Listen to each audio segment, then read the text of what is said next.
Então vamos para mais um podcast, Royce. Hoje o assunto é catarata, né? Eu, Sebastião Leonardo, César Barbieri, Fábio Braga, vamos discutir um pouquinho aqui sobre catarata, desde o que é, como se trata, né? Então vamos começar com você, meu amigo Barbieri. O que é catarata? Bom, Tiago, a gente tem um conceito de catarata, né, como a perda da transparência do cristalino, que atrapalha a visão, né? Mas você vê que alguns conceitos acabam mudando, né? Que hoje você fala de disfunção do cristalino. Então, quando ele começa realmente aí a atrapalhar tanto a visão como a qualidade, tanto a quantidade como a qualidade, né? Você já pode chamar de catarata, né? Porque antigamente catarata você via que era aquela coisa em que a pessoa ia lá e queria trocar o óculos e não conseguia mais, não tinha mais grau, né? No famoso popular não tinha mais grau. Hoje você vê que entre várias coisas aí em jogo, que é a questão da dirigir à noite, realmente a qualidade visual. Eu acho que hoje eu acho que a primeira pessoa sempre vai operar uma catarata ou procurar alguém quando tem a quantidade. A quantidade impactua mais na catarata. A qualidade ela é um pouco mais adaptável. Então a pessoa vai jogando para frente. Então essa disfunção aí eu acho que é um termo mais correto para o nosso dia, para a nossa atualidade, entendeu? Sem dúvida. Por isso que quando a gente fala em catarata, a gente tem que lembrar um pouco da história da funcionalidade do cristalino na questão da presbiopia, que depois dos 40, o cristalino passa a não estar funcionando muito bem. Então ele vai deteriorando, não vai acomodando mais, e a partir do momento que chega uma hora que ao redor dos 55, assim, já não está acomodando muita coisa, é justamente quando começa a catarata tá piorando mais a visão.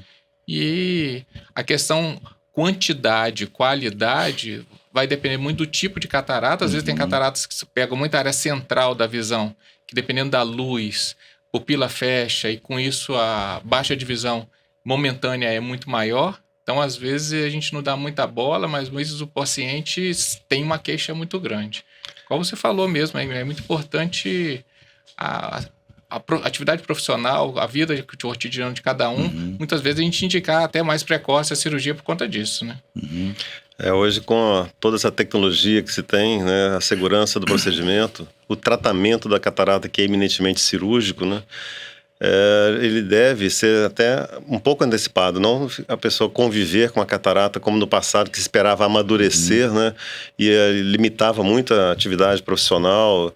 Hoje é sabido que a maior causa de queda com fratura no mundo, né, é por catarata, porque perde a noção de profundidade. Exatamente. O pessoal acha que até a perna, o idoso, né, já tem um pouco de dificuldade. A minha perna não tá boa, na verdade, mas ele tem um pouco de dificuldade de mobilidade, e aí vem a catarata, né, que atrapalha mais e que isso tem um impacto muito grande para a pessoa, para a família, né? Então, assim, quanto menos a pessoa aguardar que a catarata amadureça muito, né, aumenta a segurança do procedimento e tem um ganho, né, de qualidade, de quantidade de visão que dá muito mais segurança, né? É verdade.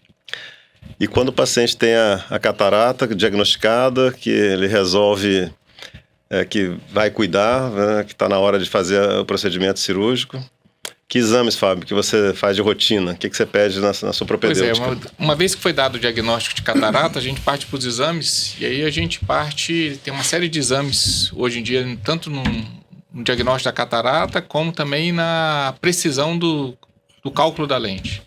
Então a gente começa avaliando principalmente a córnea, tá? Uma topografia corneana, que hoje em dia temos o aberrômetro, o OPD, que vai avaliar se a córnea é boa ou ruim, se tem astigmatismo, não tem astigmatismo, porque isso vai nortear para a gente estar indicando uma lente A ou B na frente. Os biômetros hoje em dia passaram, né, nós saímos da biometria ultrassônica e fomos para biometria por interferometria. E evoluímos de uma forma fantástica, a precisão de como medir o comprimento do olho, que até então a gente não tinha essa precisão tão grande. Hoje em dia, com os aparelhos como o IOMaster 700, o Argus, o próprio Lenstar, só que o Lenstar veio numa geração mais anterior. Né? Consegue dar uma biometria de alta qualidade, isso proporciona para a gente uma confiança no acerto do cálculo da lente intraocular. Que isso é fundamental, porque mais lá na frente a gente vai discutir algumas coisas mais detalhe, que a gente vai brigar por 0,25 de residual de grau.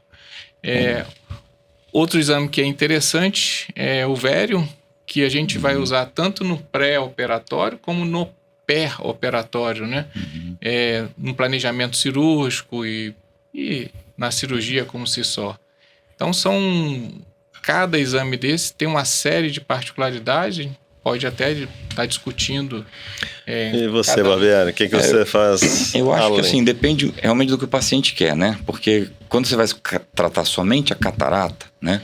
Não vai pensar na questão refrativa, eu acho que aí todos os exames são importantes, mas aí você não precisa de tanta tecnologia assim, né? Porque a pessoa vai pegar, vai usar óculos, sabe que vai ter que usar óculos. Agora, quando você parte realmente para uma lente multifocal, uma lente que vai tirar a dependência do óculos do paciente em todas as direções, aí requer realmente uma tecnologia maior e para isso para ter uma segurança maior no resultado. Então, acho que depende um pouco do que o paciente está querendo, né? Se está com o fim de somente melhorar a visão e assume os óculos, ou ele quer realmente ficar sem os óculos. É isso, acho que tem que fazer essa propedêutica básica, né? Que é a microscopia especular, olhar a retina com bastante detalhe, um mapeamento de retina, por muitas vezes um OCT, que é uma tomografia da retina, da mácula, do nervo óptico, afastar a possibilidade de glaucoma, ou avaliar um glaucoma que pode estar concomitante, olhar se tem uma membrana sobre a mácula, né? Então, assim, a gente tem que fazer uma propedêutica bem realizada em todos os casos, né? Porque não pode ter uma surpresa desagradável, né? Você imaginando que aquela baixa visual é pela catarata e pode ter outros. Então, hoje tem tecnologia para isso. E principalmente ainda se ele for botar uma lente dessa, sim, ele está botando com o objetivo, né? De ter uma boa visão. Alertá-lo antes de que tenha algum problema ou não, né? Isso aí. E o que o Fábio falou, a gente tem lá na clínica um aparelho, esse biômetro, né, que vai escolher o grau da lente. E lá no Royce tem o Iomaster 700, então o paciente faz nos dois, ele faz lá na nossa clínica, vai lá no Royce, faz também um Iomaster 700, naqueles casos que geram dúvida, que precisam confirmação. Lá no Royce a gente tem essa tecnologia mais moderna, né, que vai nos dar mais segurança, mais assertividade, né, na escolha da lente intraocular. Então é uma propedêutica que tem que ser feita com muito cuidado, né, para que a gente, como eu falei há pouco, não ter surpresas, né, no pós-operatório. E uma vez feitas essas avaliações, é essa conversa que o Fábio está falando. E você, né, Barbieri? O que nós vamos, junto do paciente, decidir em relação ao implante da lente? Que lente intraocular? Porque primeiro é resolver que vai fazer a cirurgia, fazer os exames, e que se os exames permitem, qual lente é mais adequada para cada caso, para cada paciente? Essa conversa, né, esse share time, o tempo de conversa, muitíssimo importante.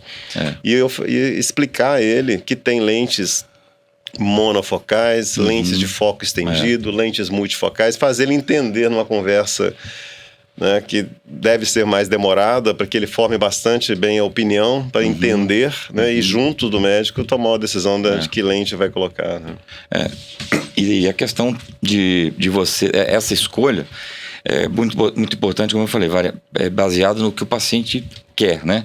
E tem casos que realmente o paciente associa o valor da lente a ser a melhor lente. A melhor lente é aquela indicada para o paciente, né? Eu até uso uma coisa muito interessante, que eu sou nós somos do tempo da Restor, né? Como lançar a Restor mais 4. A primeira multifocal, né? Eu não implantei na minha mãe. Eu costumo dizer que minha mãe ganhou a lente, eu não coloquei a lente, porque ela tinha uma membrana e estava realmente no protocolo, não tinha indicação. Então, às vezes o paciente chega e fala assim, quero botar a lente tal que minha tia colocou, e olha, infelizmente você não associa. Não é um bom candidato. Você vai colocar uma lente, às vezes, de um valor menor e vai dar um resultado melhor, e ele associa isso como sendo uma lente inferior. A questão dos exames, como o Sebastião comentou, é fundamental um bom exame clínico. Sim. Porque no exame clínico e nos exames pré-operatórios, a gente tem muito paciente que tem vontade e não pode. É verdade. Um diabético que tem alteração de retina, né? Não pode, o paciente que tem um ceratocone não pode, que tem alterações de córnea, o paciente que tem contagem muito baixa endotelial também não pode, porque às vezes vai ter que fazer um transplante de córnea.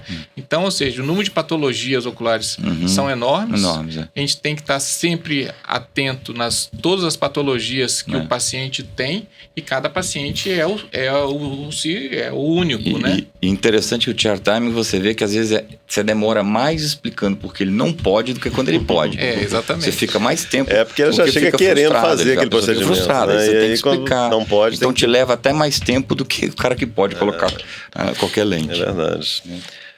Pois é. E aí quando o paciente decide então pela lente, né?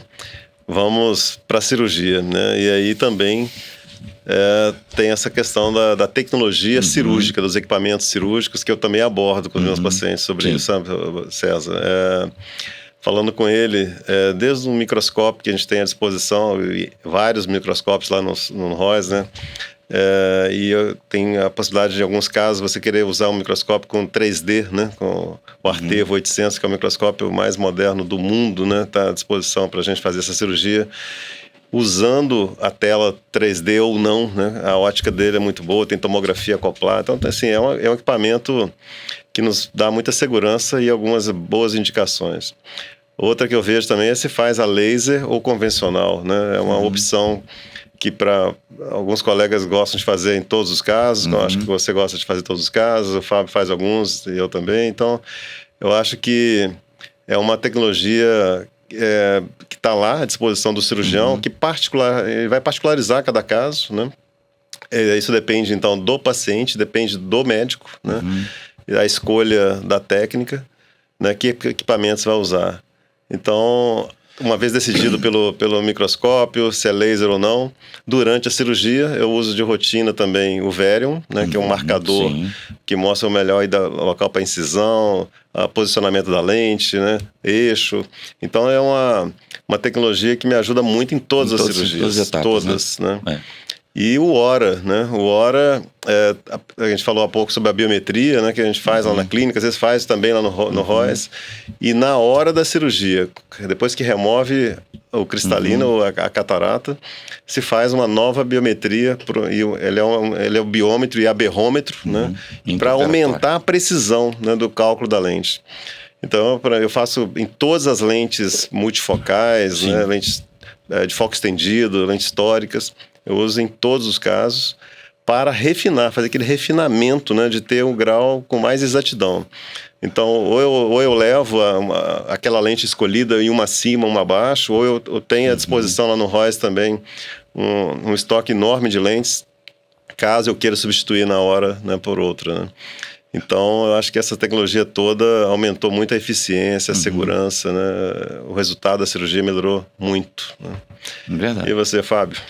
Fala aí sobre isso. Bem, em relação às lentes intraoculares, eu acho que a gente tem que definir os tipos de lente que a gente tem de opção. A gente tem desde as lentes monofocais, a gente evoluiu para as lentes asféricas, e na gama de lente multifocal, nós temos as lentes tanto multifocais difrativas e as multifocais de foco estendido, que a gente fala, né? E no share time que a gente tem do paciente no consultório, muitas vezes a gente vai definir com o paciente, junto com ele, a melhor lente que seria para o caso dele. Se ele dirige à noite ou não dirige à noite, se ele tem pupila grande ou pupila pequena, a vida social que ele tem, se tem pacientes que têm hábito de direção noturna ou não, se é aquela vovozinha que tem hábito de costurar, de bordar, e aí vai atender com uma lente mais difrativa ou uma lente de foco estendido. Eu acho que o combinado, o paciente entender o que ele vai receber de lente intraocular, eu acho que isso é um resultado garantido no final. Em relação à propedêutica cirúrgica, o Varium eu acho que é um divisor de águas, porque eu uso o Varium em todas as cirurgias, do início ao fim, porque ele me personaliza a capsulotomia.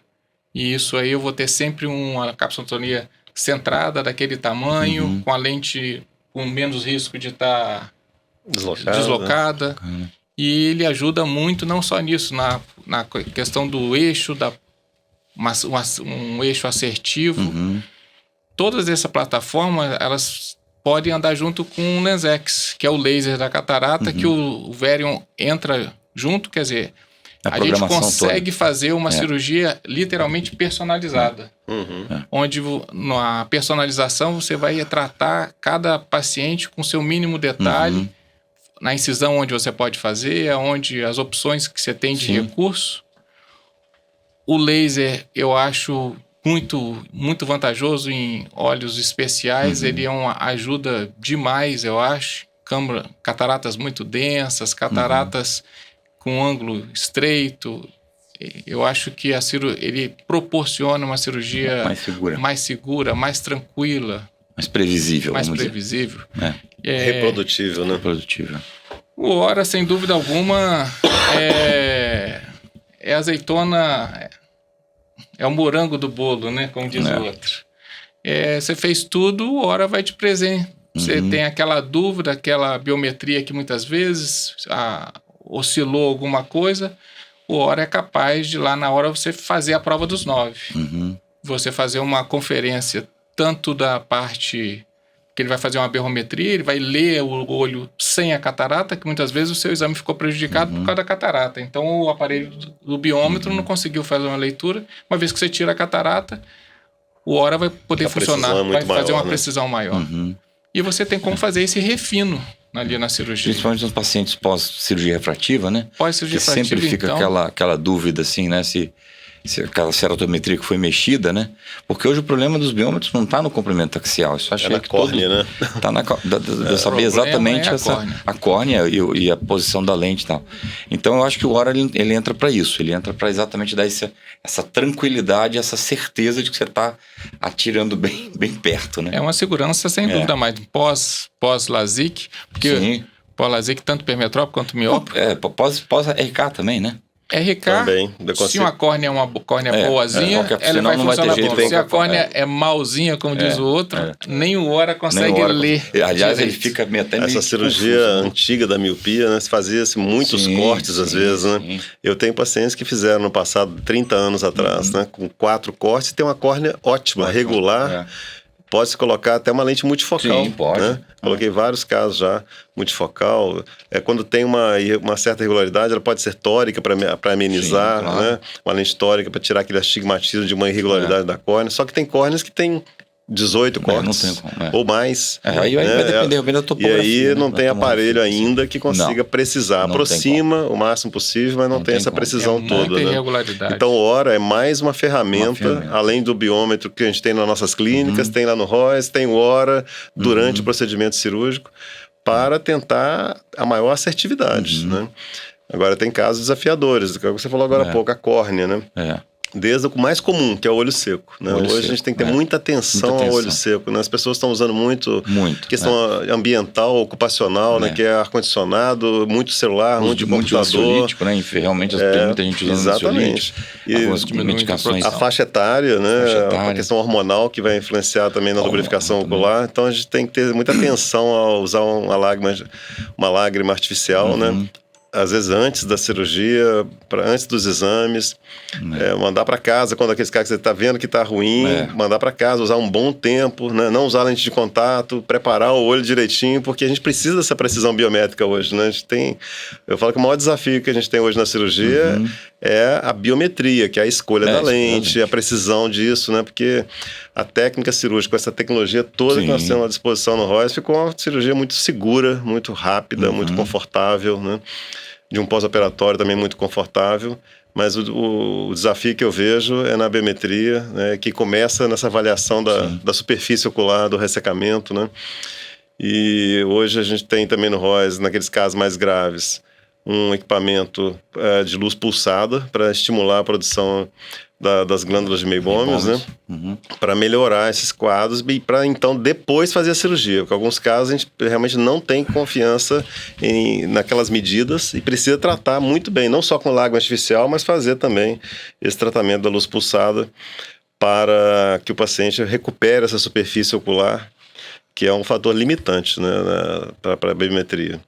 E aí a gente consegue uma precisão bem melhor depois desse tratamento feito, né? E o cálculo da lente muda muito pós-tratamento de... E eu costumo falar que esses pacientes, como ele tem a doença, entre aspas, catarata, ele também tem a doença, entre aspas, do olho seco. Então ele vai operar a catarata e vai continuar o resto da vida tratando o olho seco. Esse é um problema. Ele tem que continuar a entender que tem que tratar depois. Vai continuar tratando porque o olho muda seco. a qualidade da visão, especialmente com essas lentes sem dúvida. de alta tecnologia, que são multifocais ou de foco estendido, elas exigem que tenha um olho com a superfície boa. Senão ela não vai entregar o resultado que ela pode entregar. Então o paciente tem que entender também que esse lubrificante não é um remédio, mas não é uma droga, uma medicação, mas é uma necessidade fisiológica da superfície do olho, criar o hábito de pingar o colírio. Pelo mundo moderno de tela. Exatamente. Né? Eu até associo muito ao protetor solar. Então, assim, hoje em dia, eu acho que quase pelo menos as mulheres, todas usam protetor solar, né? E o lubrificante tem que ser para quem usa realmente. É mais um cuidado, né, que a gente tem que ter com os olhos. Né? Não é remédio, mas é um cuidado importante que hoje as pessoas precisam tomar. Isso mesmo. Principalmente quando a gente tem essa exigência da entrega do grau, né? Da pessoa ficar livre dos óculos, que hoje é um anseio muito grande da maioria dos nossos pacientes. Quando ele deseja isso... Que é a cirurgia voltada para isso, né? Cirurgia voltada para parte hoje refrativa. Tem a cirurgia da cirurgia faco-refrativa, aquele cristalino que você estava abordando há pouco, né? Quando o cristalino está incompetente, né? Disfuncional. Que ele já não está com aquela transparência tão boa. Ainda não é uma catarata clássica. Não precisaria operar, mas a pessoa deseja fazer a cirurgia para corrigir o grau de longe, de perto, intermediário, ficar livre dos óculos, que seja possível quase, quando você falou da Restor, que foi a primeira multifocal, já tem quase 20 anos isso, 20 né? anos, Então, essa tecnologia toda evoluiu muito, né? Eu falo que é igual iPhone, esse negócio aliás, toda hora tem uma... Felizmente tem uma... celular, né? Se a gente for pegar o início quando a gente fazia catarata, que era aquela coisa, você chegava só com aquela caixinha, né? Analógica. Chegava só com aquela caixinha de, né? Era muito analógica. E muito rapidamente muito simples, isso mudou. Né? Hoje você vê que o centro cirúrgico é uma parafernália, uma dependência da tecnologia muito grande. Cada vez você fica mais dependente da tecnologia. É isso aí. Então hoje quando a gente faz essa cirurgia de faco-refrativa, que a gente chama, né? Que é antecipar a cirurgia da catarata, implantando uma lente que traz independência de óculos, essa exigência, e que é um direito, né, do paciente ter essa ansiedade de enxergar sem óculos, esse anseio, né? Eu acho que o colírio lubrificante ele vem somar de uma maneira muito importante, que a gente tem que ter essa atenção com os nossos pacientes, sabe? De orientá-los, né? E os hábitos, realmente. Os hábitos porque alguns voltam depois de um tempo lá na clínica, sabe? Falando assim, eu tô chegando um pouco embaçado. Você olha a superfície dele, tá toda ressecada. Tá usando o colírio? Não, né? Não, doutor, não tô não, né? Porque como não é medicamento, né? Não tem a obrigação de fazer, muitos relaxam, né? Então eu acho que a gente insistir com eles no uso do lubrificante ajuda muito na qualidade, no conforto do dia a dia deles, para essas funções de celular, de ver detalhes, né? Isso aí, gente. Vamos falar então sobre o que mais aqui que a gente anotou, que a gente quiser conversar sobre anestesia, né? Isso. E aí? Bom, eu acho que isso aí hoje acho que a anestesia tópica também foi um divisor de águas, né? Porque você não deixava o paciente com o olho fechado, aquela pálpebra inchada, né? Não corria o risco de pegar um vaso, né? Eu acho que isso foi uma coisa que mudou realmente a dinâmica e tornou a cirurgia muito mais confortável para o paciente, né? Que ele sai com o olho piscando, né? Então tem esse conforto na grande maioria das vezes. A gente sabe que tem casos de pacientes que não é que eles não colaboram, né? Eles tentam colaborar, mas tem gente que não tem como, né? Tem um blefaroespasmo e tal, uma intolerância muito grande à luz. Aí vem a questão também da sedação, né? Que pode também ser... aí entra o anestesista mesmo, né? Que cada um tem uma forma. Eu acho que é isso aí. A anestesia é uma coisa que tornou a cirurgia muito confortável para o paciente, embora para a gente às vezes tem umas situações, né? Que o paciente às vezes não para muito com o olho muito quieto, fica um pouco se mexendo, mas aí o costume a gente vai aprendendo a evolução da anestesia para catarata saiu da geral e veio para anestesia de colírio. Então evoluiu. A gente faz, se não a totalidade, boa parte dela com colírio. E quando não é com colírio, o colírio e o anestesista faz uma sedação pequena também, onde o paciente acaba a cirurgia e ele vai fazer um lanche já, entendeu? Só um parênteses, Fábio. Bom, tô parecendo mais velho aqui, tô voltando o tempo, né? Eu, como meu pai era oftalmologista, eu acompanhava muito cirurgia, eu gostava de filmar a cirurgia. Então eu lembro que eu ia pra Climec, rapaz, anestesia geral, fazia lavagem intestinal, Nossa. Fazia tricotomia. Né? Era uma coisa assim, era um evento. Eu acho que hoje nenhuma cirurgia neurológica, cardiológica, não é igual o que era, entendeu? O paciente, para acordar, ele tossia, aquela tosse, né? Então, assim, era uma coisa realmente assim, tudo muito igual telefonia, tudo muito diferente do que a gente vê hoje em dia. Não tem comparação, né? Não tem comparação. Eu acho que a anestesia tópica, ela traz assim, muitas vantagens para o paciente, né? Primeiro que você não precisa interromper medicações, mas por segurança, ele tem um stent, ele tem ele usa um anticoagulante, né? E você pode manter essa medicação, porque não vai ter o bloqueio local, né? Que poderia dar um hematoma. A cirurgia, como é na córnea e no cristalino, que são avasculares, não sangra. Sim, não sangra. Quase a totalidade dos casos você não precisa dar ponto. Então, é um avanço que trouxe muita segurança, muito conforto, né? A presença do anestesista sempre, né? Que vai medir pressão, vai monitorar, vai ver a glicemia. E vai fazer uma sedação que pode ser, às vezes, sublingual ou venosa, mais leve. Depende do perfil do paciente, você tá mais tenso, faz um pouquinho mais, se não tá, faz menos. O paciente sempre tem a ansiedade de dormir na hora lá, mas fala, não é bem dormir, porque eu preciso que você colabore um pouco aqui. Ou não acordar assustado, né? Mas assim, você vai ficar bem sedado, bem tranquilo, bem relaxado, mas ele consegue sair, acabar a cirurgia, que é muito rápida, levantar e sair andando, né? Então ele pode ir para casa andando, não tem... E chegar em casa e comer, né? Já pode... se ele faz de manhã, ele vai poder almoçar, vai poder ver televisão, apesar da pupila dilatada, a visão fica embaçada. Sim. Mas não vai trazer nenhum prejuízo para a cirurgia. Ele pode ver a televisão, dar uma olhada no celular, não é para ficar pendurado no celular o dia todo, mas pode usar um pouco, pode abaixar a cabeça um pouco, né? Você não podia de jeito nenhum, né? Nossa, não podia. O paciente ainda tem muito, né? Esse temor, né? De não abaixar a cabeça de jeito nenhum, né? Chega lá com o pescoço, você fala, você o olho ou o pescoço? Pode abaixar a cabeça para olhar para baixo, para comer na mesa, até para escovar os dentes. Você fala, até a altura da pia para escovar os dentes. Não é de ponta lá embaixo, agacha. Isso é meio cultural ainda. Isso veio guardado desses tempos em diante. Essa anestesia trouxe tudo isso, né? Trouxe um conforto muito grande. O paciente sair de lá com o olho branquinho, clarinho, não fica inchado, dá um aspecto bom. Isso já deixa o paciente muito seguro, né? Claro. Ele sai enxergando, seguro, né? De que tá vendo, que deu certo, né? Que tá vendo. O olho clarinho, bonitinho. Então foi realmente, já tem mais de 15 anos isso, né? Isso tudo e favorece na recuperação visual mais rápido. No outro dia, a grande maioria, não é 100% dos casos, mas a grande maioria no dia seguinte, no máximo 2 dias ou 3, ele já está praticamente normal. Então, olhos calmos, brancos, nem parece que foi submetido a uma cirurgia. Não. Lógico que tem exceções para tudo. Lógico, né? Tem pacientes que têm alterações, desde a dureza do catarata muito grande, deixou a catarata amadurecer muito, verdade. A cirurgia é um pouco mais difícil, um pouco mais traumática, um pouco mais demorada, ele vai ter um pós-operatório um pouquinho mais demorado. Ainda assim não é tão demorado mais como era antes, né? Mas é diferente. Eu falo que no consultório, no dia seguinte, nas revisões, as pessoas às vezes comparam um com o outro, né? Ou então ele conhece alguém que operou recentemente e no dia seguinte já estava vendo tudo e eu não estou vendo, estou preocupado, né? Mas tem essas variáveis, né? Desde, como o Fábio falou, do endotélio da córnea, que é a característica, né? Da dureza da catarata. Tem vários fatores que vão influenciar um pouquinho. Cada caso é um caso, eu sempre falo isso. Cada olho é um olho, né? Cabe a gente às vezes ele opera um olho que vai ficar bem, né? Pouco melhor do que o outro, ou vice-versa, né? Eu falo às vezes que ele está operando o segundo olho, eu falo, poxa, mas esse olho a recuperação foi mais rápida. Não é que foi mais rápida, porque esse agora já está bom. E agora você está operando o olho ruim. Então, a comparação é inevitável. Com o olho já operado com o olho com catarata. No primeiro olho ele fala que ficou maravilhoso, né? Porque o outro está ruim. Aí quando ele opera o segundo, o primeiro que já está bom. O primeiro já está bom. Já não é já tanto, o outro já sempre 200%. Então, isso é inevitável e cabe a gente explicar. É inegável, né, que o avanço dessa tecnologia toda, né, que a gente tem à disposição hoje mudou, né? Primeiro, acho que é a segurança. Eu falo para meus pacientes, né, que se mais interessa é a segurança, a eficiência, né, onde a gente busca resolver a catarata e resolver a questão refrativa, que é essa independência de óculos, né? E o conforto, né, que vem a reboque, né, porque fica muito confortável na hora, no pós-operatório, limita muito pouco as atividades rotineiras, né, dependendo da atividade, por exemplo, a dentista, né, vai usar aquele spray lá, aerosol, né, ou alguém que trabalha numa obra com poeira. Então, assim, tem uma série de...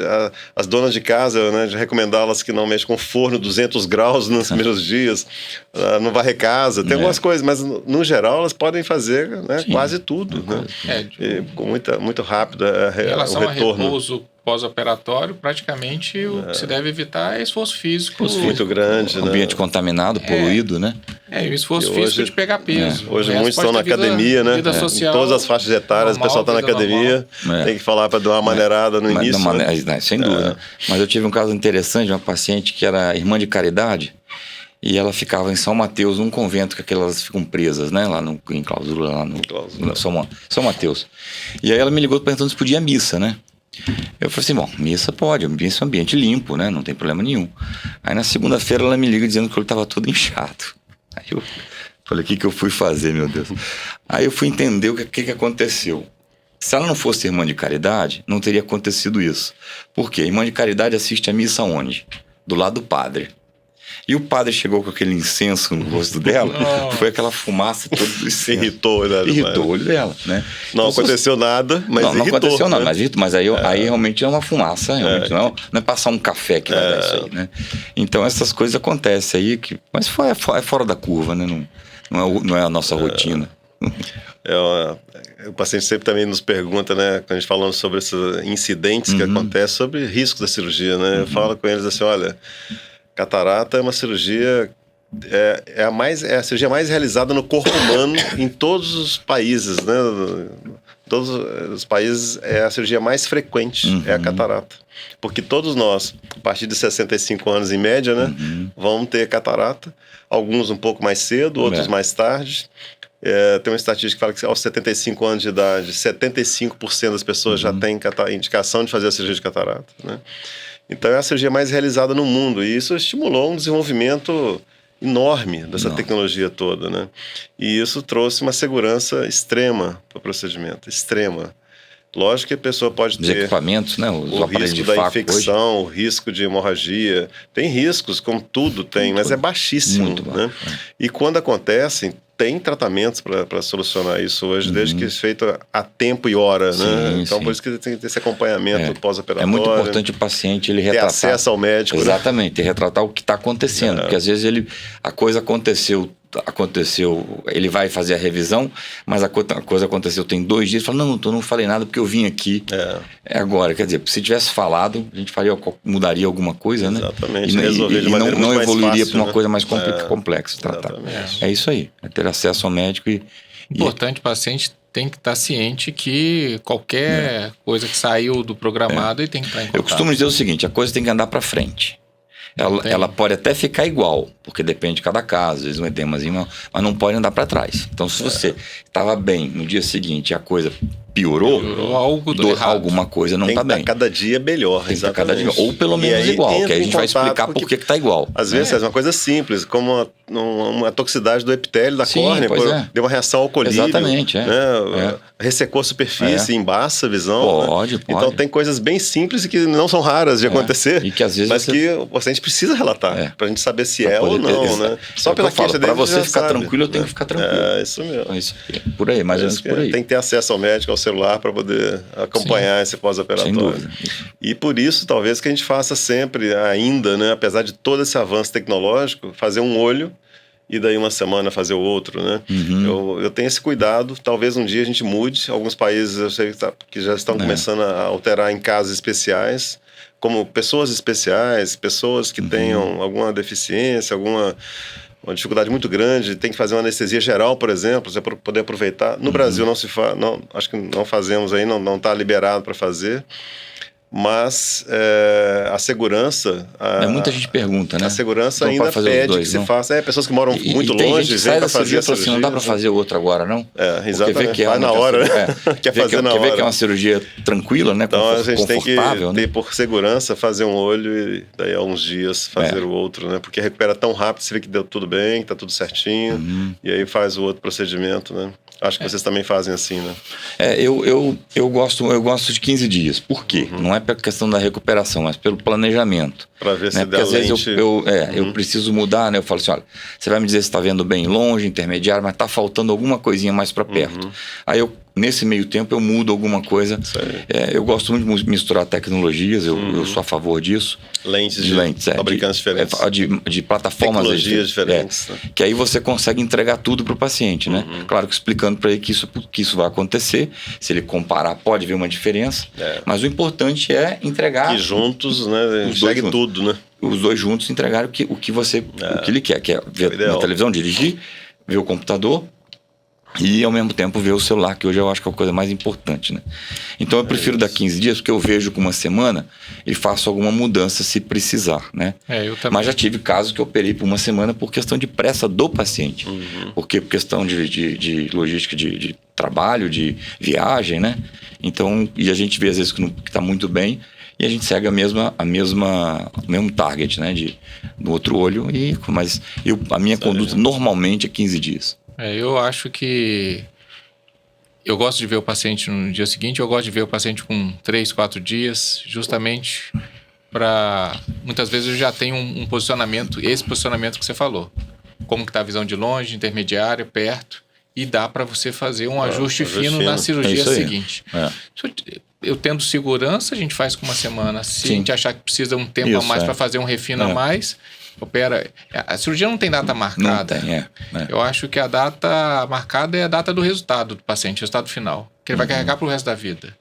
E aí tem olhos e tem olhos. Tem olhos pode fazer mais precoce, ou às vezes tem que demorar mais. Às vezes tem que demorar mais, dependendo do... Existe casos específicos que a gente sabe que vai demorar um pouco mais para ajustar. Pós-paciente de pós-RK mesmo, ceratotomia radial, é um exemplo clássico disso. O pós-operatório... Às vezes 2 meses ou mais, 3 meses. Esperar um pouco. O pós-operatório imediato dá um grau que não é o real. Ainda não é o real, E com 15 dias está uma coisa. Então, esses pacientes, na verdade, têm que ser acompanhados até o paciente não vai entender isso, mas se acompanhar tanto o grau quanto o poder da córnea.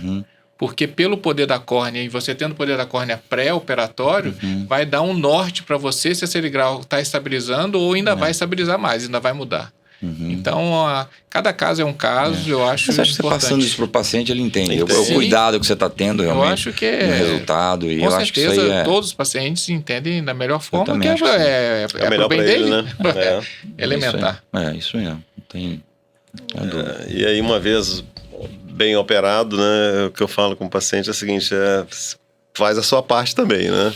Sim. Que é desde relatar qualquer evento adverso, a usar o colírio, né, corretamente, porque a gente percebe, todos nós percebemos no consultório, às vezes o paciente não está usando o colírio da maneira mais adequada, né, com aquela frequência recomendada. Então, dependendo da faixa etária da pessoa, a gente pede ajuda da família, tenta orientar junto um familiar, né, para que aquilo transcorra tudo muito bem. As orientações sobre os cuidados pós-operatórios, né, de não baixar tanto a cabeça assim, não é a cabeça, o tronco, né? Evitar atividades físicas, né? Evitar banho de mar, piscina. Praia, piscina, sauna. É a questão de contaminação, né? Nós estamos num ambiente de muito calor e para o ambiente litoral. Eu vejo que a atividade física hoje é muito importante para as pessoas, né? Tá todo mundo buscando manter uma atividade física, e tanto academia como pedalar, né? E pessoa de 70 e tantos anos não dá pedalo, chance das né? coisas acontecerem, entendeu? O cara às vezes opera um fazendeiro, ele quer entrar dentro de um curral. Poxa, gente, vamos pensar assim. Dependendo da atividade. E se acontece alguma coisa naquele ambiente? Então, o ideal é realmente assim, vamos dar chance das coisas. Não custa ficar um tempinho. O que é que uma semana, 2 semanas? Fazer os excessos. Não justifica. Vai pro shopping, pode passear, pode jantar, pode tomar um vinho, a vida social fica muito, muito parecida com o que era. Limita muito pouco. Mas não vamos exagerar em algumas coisas, né? Eu sempre falo também a questão de pegar peso e fazer forças, que são coisas diferentes, né? Você pegar uma cadeira, você está pegando peso, você não está fazendo força. Agora, você pegar uma mesa, você vai ter que fazer força. Então, são coisas que às vezes a pessoa... Eu posso pegar você pode pegar uma jarra, você pode pegar alguma coisa que você não faça... Não faça esforço, né? Mas não deixa de ser peso, né? Isso aí. Bom, então é isso, gente. Eu acho que nós falamos bastante sobre catarata hoje aqui, né? Acho que o podcast Royce sobre catarata foi bem legal. Foi um prazer estar com vocês aqui. E até breve para a gente conversar outros assuntos, né? Até breve. Vamos aprofundar mais.